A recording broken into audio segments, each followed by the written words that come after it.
Hi guys! For today's video, i-share ko lang sa inyo yung step-by-step process ng pagkuha ng duplicate ng driving license nyo kung nawala nyo or kung ninakaw. So, a few weeks ago, nawala yung wallet ko, kasama doon yung driving license ko at iba kong mga ATM cards and IDs. Hindi siya na-recover, so yung ginawa ko, inasikaso ko na ngayon yung driving license ko kasi as we all know na dito sa Puerto Princesa ngayon, palaging may taga-LTO or mga traffic enforcers na nag-aabang sa kanto para i-check yung mga bumabiyahe kung may mga papers sila or may mga lisensya sila. So, ayaw natin magkaroon ng violation at problema, kaya nasikaso na natin. So, first step, kumuha ako ng affidavit of loss, which is 300 pesos. I think mas mura siya kung dala mo na yung papel doon, printed na siya, tapos ipanotarize mo na lang. Kaso ako sila pang gumawa ng sila natatype ng print tapos ninotarize nila. And then second is pumunta ako ng LTO, pumunta ako sa customer service.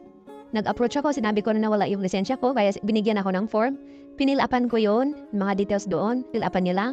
Mag-attach kayo ng Xerox copy ng inyong valid ID and then isubmit mo doon. Pagka-submit, antayin mong tawagin ka ng cashier. Pagtawag ng cashier sa'yo, mag-prepare ka ng 250 pesos kasi yun yung pakulang bayad doon. And after that, sa releasing na, ganun po kabilis. Hindi siya katulad ng pag nag-renew ka or kumuha ka ng license. Almost 2 hours lang ako nag-antay doon. And then tinawag na ako. Kinuhaan lang ako ng fingerprints tapos tinanong ako kung gusto kong palitan yung ID picture ko doon. Which is very haggard talaga, so pinalitan ko siya. And then, ayun, nire-release na. Siguro kung maaga ako pumunta, mas mabilis siguro. Tanghali na kasi ako nagpunta kaya marami ng pila.